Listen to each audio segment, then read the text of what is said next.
Welcome back to More Moss to the People. This is Asa, and I am your host. Today, I have a fellow Swede in the house with me. Monica Poshman is here. Are you in Stockholm? Yeah, I'm in Stockholm area. Yeah. So you're like an hour away from me. We're basically neighbors.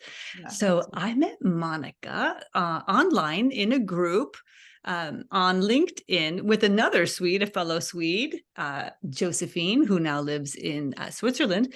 But we connected and we were going to have you on the podcast in January. And then life happened and it kind of didn't happen that way. So here we are today. I'm glad that you reached back out to me and said, okay, I've got time now. So that's terrific. Thank you. Thank you for reaching back out. Thank you for being here. So lovely. Yeah. It's always nice to have a fellow Swede on too, right? Because it's like, yeah, we're sisters. So please introduce yourself. Tell us a little bit about who you are in the world today and anything you'd like to share with us. Yeah. Well, this is a really good question. So today I'm expanding my human experience, as we call it. I'm trying to reach beyond my limits and beyond my limiting limits, beliefs. Sorry, and trying to shed more layers, because we have a lot of layers. Everyone asks them, God, they never finish, they're never sort of fully off. But that's what I'm doing for myself. And I also do that for my clients. Wow. So shedding and taking off the armor, taking off the protection, opening the heart. So you get love to flow and you can see your path unfolding. So it's a lovely experience. So I'm really into that right now. That's who I am today. Right. This ever flowing. Yeah, ever flowing. Yeah. Which I think it's so beautiful because it's an important question. And I ask the question, who are you today? When I open up the podcast episode with my new guests. And the reason I do that is because, like I say, it isn't about what you do for your work. It's who you are as a person. That's what's important to me and interesting to me, because I like to invite guests on that dare to show up for themselves, dare to show up for the world, in especially to support the people that maybe like they see people that aren't getting the support and the love that they need, and to kind of like help everybody rise, like the whole collective rise. And that, to me, that's a hero to me. And I want to surround myself with a lot more of that. And that's also why I think that you're an excellent guest, because I mean, you've been going through your own patterns and beliefs and looking at them and evaluating who you are and where you are. And, the decluttering of the body, mind, and soul and home. We're not going to necessarily be talking about decluttering of our homes today, but decluttering of our souls, decluttering of like unwrapping, unpacking today, and showing up in the world in maybe a way that feels a little closer to why we came. Exactly. Tell me about your journey right now, if you would, like kind of like where you're at with facing those fears or the masks that perhaps you have shown out to the world. Yeah, I had a really traumatic childhood. We won't go into that, but I had a really bad childhood, which meant, of course, that I put on a lot of beliefs, and some people go into depression, but didn't choose it, of course, but came into a fight, a fighter, fighting my way through life, paving, I say, like a plow, paving through life, and also, of course, protecting myself because of those beliefs I got. I have to protect myself, otherwise bad things can happen to me. So that has been a long journey. I burned out when I was around 30. A while ago, and many years ago, and that came into sort of looking at myself and my life and my behaviors and the things that I put on, and I went to cognitive behavioral therapy for a long time, and it was really good, because I understood that I wasn't connected to my adulthood. I was more connected to the scared child, the inner child that was still not kept her fears in place. So all of that with a fantastic psychologist, I have to say. She was very well trained, trauma trained, etc. It really gave me a picture, and that's where my sort of also spiritual journey started. I mean, many of us say they saw angels when they were 5 or something. I didn't do that. I had some experiences when I was a teenager, but this work we did together, my psychologist and I, really sort of opened up, because she was quite progressive. So the first sort of big thing that happened to me was when I was in my safe place, which is a method that I also use in coaching, but sort of safe place that you feel totally safe. And we had worked on that for a long time, and I went back there. It was like going into meditation state, very relaxed and being there, and things happened there, and she showed me things. And then she said one day, can you take out an advisor, some sort of advisor? Can you see someone there who is your advisor that you can trust? And the funny thing, I saw it directly. I'm very visual, and I'm extremely visual, but I saw, and it was Jesus who showed up. And I'm not religious. I didn't have a religious background or anything.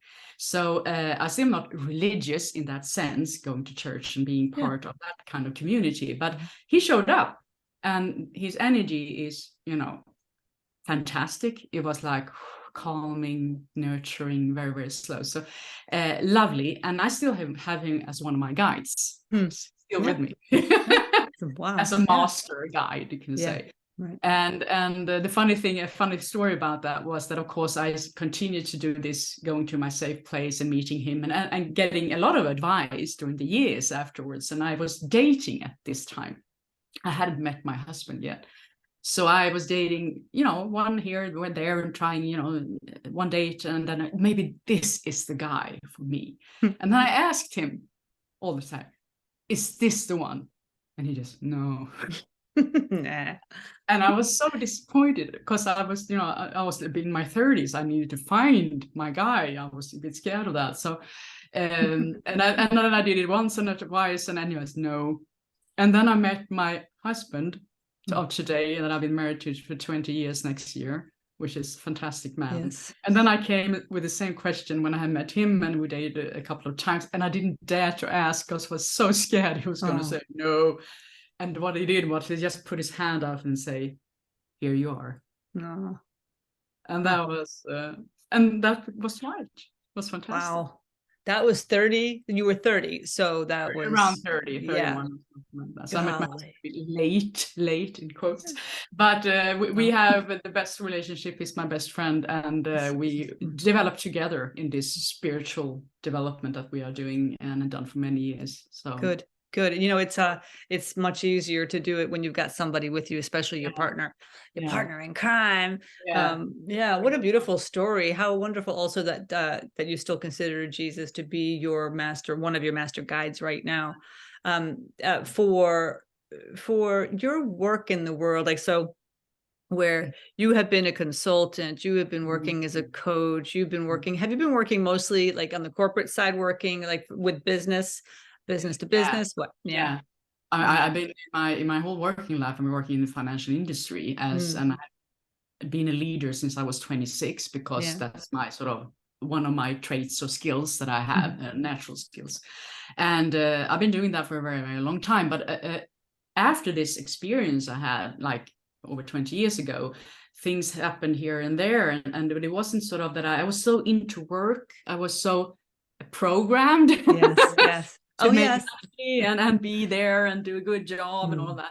So, but it took many years until I sort of again felt this sense that I have to discover this more. I have to do more here. And it was, I think I started to look at Reiki, Reiki training, and I Googled a bit. There was some YouTube there. I tried to do it on my own, but I said, no, I have to take a course. So I was interested in tarot cards a bit. I bought a deck, but I didn't know much. So nibbling here and there. Yeah. And I went to this Reiki course, step 1 or level 1, as it called, and that was totally blew my mind, because we did also exercises where I had to go and see someone in the group had a father whose mother had died. and we wanted to give him Reiki. So we sent it on distance Reiki. And I went there and I could see where he was. I could see the apartment. I could see the room. And I explained what I saw to this participant. And she said, it's exactly how it looks like where he lives. So, and then I started to hear plants talking to me and trees. So when you started, wait, I have to interrupt you. This started during when you were getting your education Reiki, for Reiki. Yeah. Ooh, okay. How long ago was this now? 5-6 years ago. Yeah. Okay. All right. So please go ahead. How interesting. And so I did that, and it was so fascinating. And the world opened up, and that's what I mean. So that you get a fuller experience of life. You just what? And I can talk to my class. Do you need nutrition, or do you need more water or less water? And they would respond, and it was sort of, is it this a bit crazy? I thought, no. And then I progressed in this, and I started also coaching education, etc. But I found a course or training for a year as an esoteric teacher or esoteric medium and dimensional medium. And it's not the other side only, it's everything, like a smorgasbord of dimensional things, and trying everything in the book. And I went into that first day. I remember the first weekend, it was a full weekend every month for a year, and a lot of practice in between.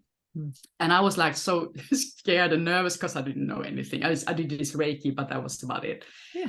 And we learned a lot of energy, of course, how that works and everything. And it was so easy for me. It was very, very easy. So I'm extremely visual, as I say, but I also clear hearing. So I hear.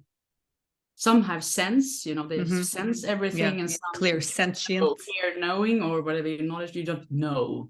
But we have everything, but my strong senses is visualizing and hearing. So it was so interesting, and I could see also the things that is not good for us humans, and I could see the dark, low energies, and I could see everything. But I learned during this year, it was fantastic. It was so fulfilling, and I became another person, more or less, there. And then at the same time, I read Eckhart Tolle, The Power of Now. So I like learning. Yes. A lot of, grabbing things and getting to know more, going deeper. I mean, I can read the Akashic records. It was very easy for me also. Different libraries, master libraries, etc. And we did shaman tools there, and I also studied for a shaman in Peru, which was nice. And drum journeys, and been through many things. And of course not everything, because there's a lot out there, but I've been through quite a lot, and then I pick what I like. Good. And what I think works also for me. Well, I think that's sorry to interrupt you. I was thinking about what you said, like it's like you've got this new life, or maybe your life has just upped, like to a different level. You've just come up to a different level of yourself, of your beautiful life, that where you had to have this in order to experience this. So now, in order for you to go to this Reiki course and to have all these different experiences, I mean, a year course, and that you experience things that most people have also experienced in their lives, probably didn't even have any clue that it was happening inside of them or around them. Now I just think it is so, I mean, what a gift. I mean, it is a gift to be able to be experiencing it at the same time that it's happening, to be present in it. So now with your career, like how you want to kind of move into coming out of your spiritual closet, because I think you have got, your closet's got to be like a big master walk-in, because you got a lot of spirituality going on that I can imagine. It's like good. Like the doors are like going, like they have to like bounce out. You've got so much energy that has to be moving with you and with people around you, and to be able to speak to the plants and to speak to animals, and to get, to understand what other living beings' needs are. Gosh, I love that. And I hope that you'll be able to do work with this, because the world needs that. I mean, golly. And I have been sort of, when I've been coaching, which is of course a process and it's such and how it should be in it, but I have been also looking, I can see very quickly where things are, stuck, or where it needs to open up. And so I've been using my energy energy tools unconsciously sometimes, and just in the coaching process. So I've been coaching sort of managers or whatever it is, wherever in whatever area in the financial industry as well. But I think now it's my time. I have really, as you said, trying to get out of my spiritual closet. It's been years there, because the industry I'm working in, people may think whatever, but I don't care anymore. Good. I don't care, because I have never been happier, and I've never been more passionate about things. When you're passionate, then things happens for you. Yes. So and you follow your passion. And this is my passion. I've never been more in flow and feeling better. And again, I said, shedding a lot of shells, or whatever you want to call it, lately. It also just gives me the energy to help others and guide others through. It's like a process. You start somewhere, when everyone starts in different starting blocks, but to get out on the other side and see this fuller world of fuller sort of awareness that you get is so beautiful, because then you can be true to yourself. Then you can take decisions about yourself that is much more healthier and much more good for you, instead of following what everyone else is supposed to think about what you should do. Right. Because that's a total setup. If we're sitting here living our lives based on what we think that somebody else wants us to do, when in fact we don't have any idea. Our responsibility is to be the governor of self. I am self-governed. Yeah. And when I tend to myself and my highest, most joyful passions, when I work in that place, right? It's like the energy. Ooh, I just got chills. Energy that comes from that is it is so powerful.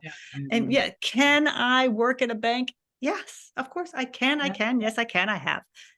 Does it bring me a lot of joy? No. What brings me joy is having beautiful conversations with human beings who are like, you know what? This is so important to me, because what happens when we actually really just take a look at that and allow that the mask to drop, and to show up in little places that we feel safe. Because based on your childhood, I can understand that that's important. Safety is important. Of course, it's important for everybody, and it shows up in different ways.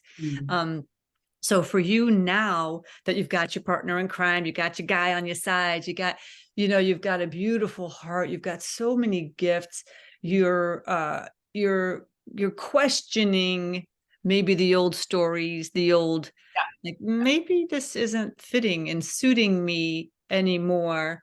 I have my door open, so I have this fly that I refuse to kill because I can't kill anything. So you might see him go by. So excuse me. Now we continue to learn, and then we continue to share. So you said that you are an emotional projector in human design, which I think is super fascinating and interesting. I've already had some podcast episodes about human design, but tell me a little bit about what you learned about that for yourself, yourself.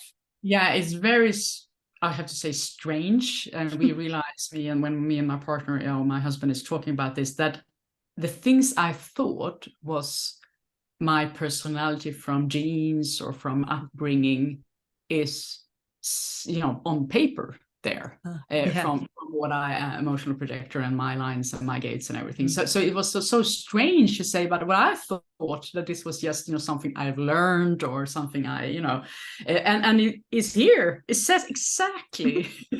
And it was almost so fascinating. I'm not scared or anything, but it was fascinating. And I just thought, gosh, So it learned a lot, and learned also about who I'm not.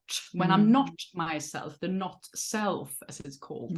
For me, it's a lot of pressure, and I said it, ploughing. I said in the beginning, ploughing through, pushing things through. That's typical me, to relieve anxiety and things, sort of relieve sort of pressure of me. So I do things. I'm a doer. But when I remove that and remind myself, which I have a note here at my desk all the time, this is not you, it's not myself, then I feel much better, of course, but I also get a lot of things just happens for me. It comes, it just shows up. So human design, I'm quite new into that. I just started 2 months ago to look at that. I've heard about it for many years, and I will come back to this because it's so interesting. You hear about things, the names drops, you see someone, but you're not ready. Right. And when you're ready, whatever it is, then you go into it, and then you're ready to receive. So I mean, even if I could have read a book about it, or I could look at listen to a podcast years ago, it wasn't my time at that time. So, and that goes for everything. It goes for, I've seen things that, well, I heard about this for many years, or I've seen this before, but now it makes sense. Right. Now it's on my life path or timeline. Now I'm ready. Now you can hear it. Now I can see it. Now I can actually feel it. I can take it in and understand it and process it and use it. Yes. Well, because everything built up to that moment so that you could. Yeah. And that goes for everyone, I think. I think it's natural. Oh, yeah. You know, you get these signs, but maybe, and you say, I had signs for years, and you blame yourself. Well, what? You know, it wasn't at that time supposed to. No. It was supposed to happen now. And I think that also feels good, because then you are in the flow. Well, it feels good because you feel good. Yeah. You know, I mean, like the actual, when we are in our truth, when we are actually surrounding ourselves with the people that we want to be with, when we're actually doing the things or offering our hearts in the world in a way that feels so like easy. It doesn't, like we even talked about this before when we were even like before we were talking about actually doing the recording, we talked about allowing this. It can be so easy, and it doesn't have to be this like uphill struggle to continually the purpose, my life's purpose. I got to produce, I have to produce. But it becomes then about, who am I? How do I want to show up in the world with my heart wide open? Because when it goes from the push into this beautiful flower, which we all are and capable of doing, the difference of our lives and our lifestyles, all of a sudden things, just like you said, start like dropping down like paletter, you know, like these little clues, little messages. All of a sudden we start seeing the miracles around us, because they're always around us. But it's like you said, it's not until we're ready to see it. So now at coming into 2024, right around the corner, my God, it's nuts. You know, where are you thinking that you want to show your beautiful heart in the world? How do you want to come out in the world? I want to come out with a sort of now not everyone knows about the projector, but I mean, you don't buy my time, you buy my gifts, or you invest in my gifts, and I guide you through a process. So I think that's what I'm sort of building up to now, and don't sell. I'm not selling me. I'm selling my gifts and what I can help you with and guide you through. So I think that's what I'm working on, how to sort of, and how to do that. I know how to do that, but I don't need to push. I don't need to says, here am I, you know, take me, choose me, please. It's enough to just being here, and and you know, again, flowing, as I say, or letting your heart. I go like this because I work a lot with energy, so this is my heart going out. So that's how I will show up, and I will probably have, and I can't promise that, but I probably have more group settings, because I think the groups, working with groups is and giving so much to each other is so adding so much to something that you invest in for yourself. It's so good, and training and showing people sort of what you can do with easy tools. Because I was going to say, everyone, I know I said I have gifts, but we all can read energy. Everyone can do it. We do it all the time. We read or something bad must have happened here. It's thick in here when you go to the conference room, or you get very high when you are around people you love, and you know, we have high energy. So everyone can do this, and it's not just for some. And I think that's very important, I feel, because otherwise you feel like I've been chosen, all of that. And then it's just ego. Yes, that's right. We can all do this. Some are more educated and some have more strength in certain areas and can guide others to learn. Yes. So they can do it for themselves, not having to hold my hand the rest of their lives, Right. but train them and to get them to do it themselves, and maybe also train others in the end. So it's spreading. It should spread, as we talked about. Yes, I think that is such this thing about like, I'm going to keep it all to myself, because if I keep it all to myself, then I'm going to make more money and I'm going to be rich and I'm going to be like famous or whatever that is. That's a one-way ticket to no joy also. I mean, like the point of having the mind that you have taken in all this and that you feel this and you are able to speak about it, that means that you could speak about it to others too. And that means that they can then sit there and go like, oh, how can I apply this in my life? And how can I share this with my family or my friends or my coworkers? I mean, this is the collective. This is the growth that we are looking for. And I am a huge believer in, when you know something, share it with others, help others to recognize their gifts. And, you said something so important about the coaching and the guiding and helping people. I mean, we have such an ability to make a big difference for like people on the street. It's like when you go to the grocery store, just taking a minute and feeling in this whole energy thing. You're absolutely right. Going into a room like, ooh, I read a room like this. I can feel it. I'm definitely the feeler. I don't hear things. I don't see, but I feel. So that's my energetic gift. And I'm trusting it so much more these days than I ever have, because I just thought that everybody had this. Everybody did what I did. And the more people that I come to recognize that maybe they do it differently. And so you have the gift to be able to see the energies, right? For example, like dogs. I love this. So tell me an example like of, you've helped clients do this. I mean, you've helped people, right? Like in the past, helped them with their animals, helping them to see what did they need? What are they missing? I mean, I do animal reading. I call it reading. Talking to animals I do that also, you can say, but I can't say really that that's what I'm doing, but I'm changing energy. But I as a person, you can, of course, I can read through their chakras and see where it's stuck things and see what comes up and all of that. So I do normal readings as well, but I think I like also to coach and apply these spiritual practices on it. But for animals, you can send me a photo of your dog or your cat or something, and then say, okay, I want to know where it's at, where's the address. That's exactly what I need, because energy, flows everywhere. So it doesn't matter. I don't need to meet the dog. But then I go in and read through the dog. They also have to say, of course, what's the problem? What do you want out of this? And that I ask everyone who works with me, what is your goal here? What do you want to achieve? What are you looking to gain here? Otherwise, it becomes too fluffy and you can go on forever. So if they want, we have a problem with this and this and this, and it's scared, or the dog doesn't want to leave home, or whatever it can be. And then I go through the dog and looking at also the dog's chakra systems, but also I get a lot of information there, and I get information on what it wants, what it needs, what it doesn't want, why the problem is there. Problem, as the humans say, is a problem. The dog may not think so. And also give tools to the owner of how to change. And I've done it for quite many dogs, and they also came out and said, well, now it's fixed. The problem is fixed.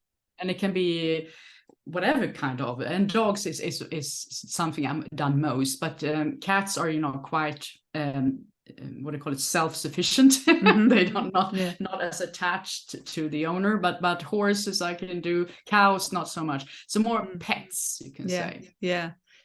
That is so, I know so many people that would love to have that kind of help, because I mean, I've always told my friends, I'm like, you want to start a business, you start a business with animals, to helping like do something with pets or children.